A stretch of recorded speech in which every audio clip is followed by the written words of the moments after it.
और पीछे से जिसके यहाँ चोरी करी वो भी भागा।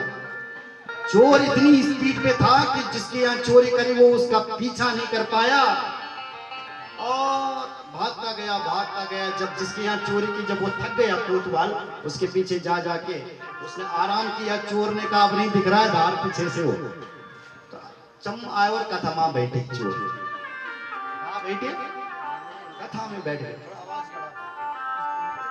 बोलो जय सिया राम। वो चोर आके यहाँ कथा में बैठ गया और कथा को सुनने लग गया। अब कथा का जब विराम हुआ ना लास्ट में, लोग गए अपना अपना घर, क्योंकि लोग कथा से जब तक ब्यास से उतरते हैं उससे पहले पहले चले जाते हैं। यहाँ तो लोग मजबूरी में उनको रुकना पड़ता है क्योंकि यहाँ डोली नृत्य हो रहा है, इसलिए लोग रुक जाते हैं। पर उस कथा में क्या हुआ कि श्रोता भागे।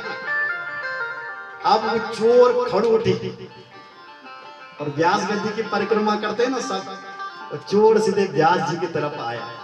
और जो कथावाचक थे वो जो जानते थे कि ये डाकू है, चोर है, ये मार देगा अगर इसका काम नहीं किया था। अब जो चोर था ना वो जब व्यास जी के पास आया तो थर थर कांपने लग गया। थर थर कांपने, व्यास जी पता नहीं ये चोर मेरे पास क्यों आया।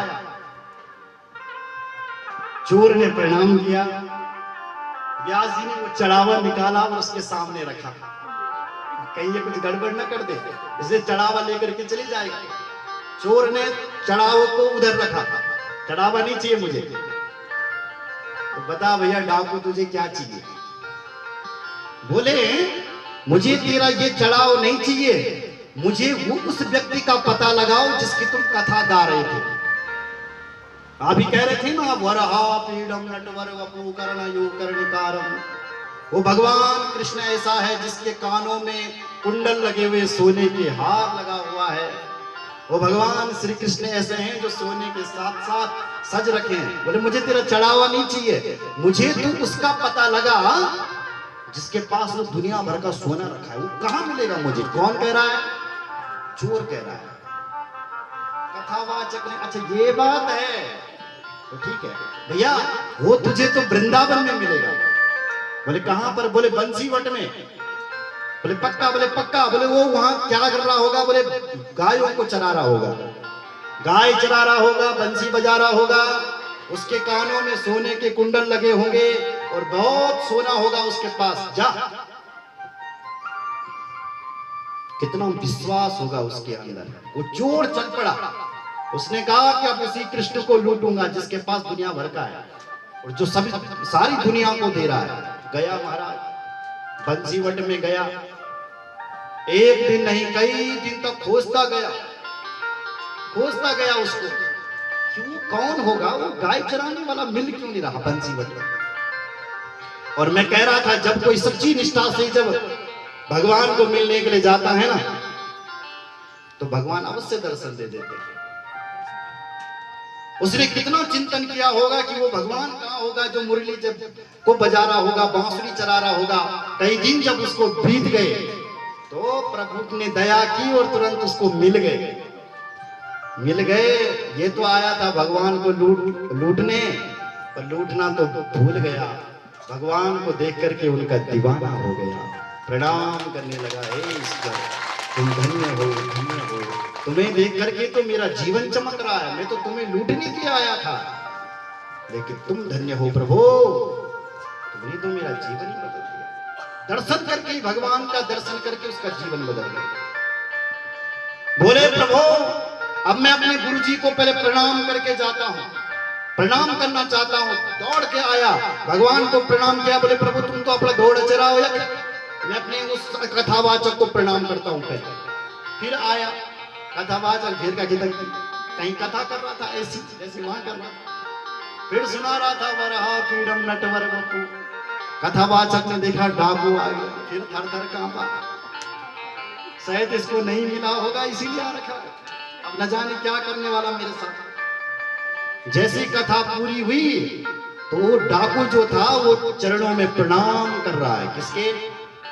कथावाचक के, कि महाराज आप धन्य हो, धन्य हो, धन्य हो। तुम तो कह रहे थे कि वो धनवान है, वो धनवान ही नहीं है, वो तो जीवन दाता है। वो तो भगवान है। हे कथावाचक जी, आपका धन्यवाद है, धन्यवाद है। जिसका तुमने नाम लिया था कि वो मुरली वाला, गाय चराने वाला, मैं उसका दर्शन करके आ गया। आप धन्य हो, धन्य। क्या कहा? दर्शन करके आ गया? बोले हाँ महाराज। कथावाचक को विश्वास नहीं हुआ उसकी बातों पर। उसने कहा कि मुझे भी पहले दर्शन कराओ, मैं तब मानूंगा। उसने कहा कि ठीक है, आप अपनी कथा पूरी करो। उस दिन कथा पूर्ण होने वाली थी और डाकुओं के साथ कथावाचक चल पड़ा। तो वृंदावन की पावन भूमि पर पहुंचा। वहीं बंसी बट में तब तक कन्हैया बंसी बजा रहे थे, गाय चरा रहे थे, कुंडल लहरा रहे थे, पीतांबर फहरा रहे थे। डाकू ने जब उन भगवान को देखा, वो टेढ़े कृष्ण, तो उनके चरणों में प्रणाम किया। भगवान आपको प्रणाम है। ये कथावाचक जी आए हैं, तो ये कह रहे थे कि ये मेरी बातों का विश्वास ही नहीं कर रहे थे कि आप मुझे मिल गए। इनको भी दर्शन दो प्रभु, इनसे मिलो। कथावाचक कह रहा है कि ये डाकू किससे बात कर रहा? पेड़ से बात कर रहा होगा।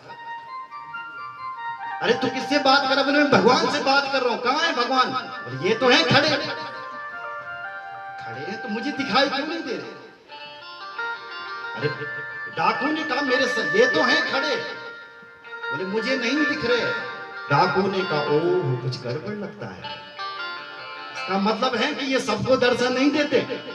तब उस डाकू ने भगवान से प्रार्थना की, हे भगवान, हे मेरे इष्ट देव, अगर आपने मुझे सचमुच दर्शन दे दिए तो आप उसको भी दर्शन दो पहले। तब भगवान ने उस कथावाचक को दर्शन दिए जिसने उस डाकू को दर्शन करवाए थे भगवान के। बोलो जय श्री राम। तो कहने का तात्पर्य यह है, आप विश्वास रखिए। भगवान कहां रहता है? बोलो विश्वास में। आप विश्वास रखिए इन वचनों पर कि भगवान अवश्य मिलता है। आप अपने लक्ष्य तक अवश्य पहुंचते हैं यदि तुम्हारी लगन सच्ची है, संकल्प सच्चा है, लक्ष्य पूरा है, तो वो भगवान जो अवश्य मिलता है। दुनिया का काम तो क्या, परमात्मा मिल जाता है। और मिलाने वाला कौन है? एक सदगुरु है। उसके लिए गुरु चाहिए। इसलिए जीवन में आगे बढ़ना है तो एक गुरु जीवन में अवश्य चाहिए, जो हमें वहां तक पहुंचाए जहां तक हम नहीं पहुंच सकते, जो हमें आगे का रास्ता दिखाए कि आगे